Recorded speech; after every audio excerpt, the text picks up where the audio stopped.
ಮಲೆನಾಡಿನಲ್ಲಿ ಮಹಾಮಳೆ ಮುಂದುವರಿತಾ ಇದೆ. ತೀರ್ಥಹಳ್ಳಿಯ ರಾಮ ಮಂಟಪ ಮುಳುಗಡೆಯಾಗುವುದಕ್ಕೆ ಕ್ಷಣಗಣನೆ ಶುರುವಾಗಿದೆ. ಮಲೆನಾಡಿನಲ್ಲಿ ಮುಂದುವರಿತಾ ಇದೆ ಮಹಾಮಳೆ. ರಾಮ ಮಂಟಪ ಮುಳುಗಡೆಗೆ ಕ್ಷಣಗಣನೆ ಶುರುವಾಗಿದೆ. ಮುಳುಗಡೆಗೆ ಕೇವಲ 3 ಅಡಿ ಮಾತ್ರ ಬಾಕಿ ಇರೋದು. ಈ ಅಪರೂಪದ ದೃಶ್ಯವನ್ನ ಕಣ್ತುಂಬಿಕೊಳ್ಳೋದಕ್ಕೆ ಅಪಾರ ಪ್ರಮಾಣದಲ್ಲಿ ಜನಸಾಗರವೇ ಹರಿದು ಬರ್ತಾ ಇದೆ. ಮಲೆನಾಡಿನಲ್ಲಿ ನಿರಂತರವಾದ ಮಳೆಯಿಂದ ತುಂಗಾ ನದಿ ಅಪಾಯದ ಮಟ್ಟವನ್ನ ಮೀರಿ ಹರಿತಾ ಇದೆ. ಪರಿಣಾಮವಾಗಿ ತೀರ್ಥಹಳ್ಳಿಯ ಸುಪ್ರಸಿದ್ಧ ರಾಮ ಮಂಟಪ ಮುಳುಗಡೆ ಹಂತಕ್ಕೆ ಬಂದು ನಿಂತುಕೊಂಡಿದೆ. ತೀರ್ಥಹಳ್ಳಿ, ಶೃಂಗೇರಿ ಸೇರಿ ಹಲವು ಕಡೆ ವ್ಯಾಪಕವಾಗಿ ಮಳೆಯಾಗ್ತಾ ಇದೆ. ಪರಿಣಾಮ ಅನ್ನುವಂತೆ ತುಂಗಾ ನದಿ ಉಕ್ಕಿ ಹರಿತಾ ಇದೆ.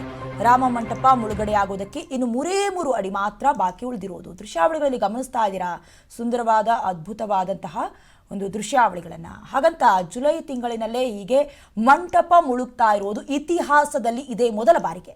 ಇನ್ನು ಅಪರೂಪದ ದೃಶ್ಯವನ್ನ ಕಣ್ತುಂಬಿಕೊಳ್ಳೋದಕ್ಕೆ ಅಪಾರ ಜನಸಾಗರವೇ ಹರಿದು ಬರ್ತಾ ಇದೆ. ಅದು ಕೂಡ ಕೇವಲ ಆ ಭಾಗದಲ್ಲಿ ಮಾತ್ರ ಅಲ್ಲ, ರಾಜ್ಯದ ಹಲವಾರು ಭಾಗಗಳಿಂದ ಈ ಸುಂದರ ಕ್ಷಣವನ್ನ ಕಣ್ತುಂಬಿಕೊಳ್ಳೋದಕ್ಕೆ ಬರ್ತಾ ಇದ್ದಾರೆ.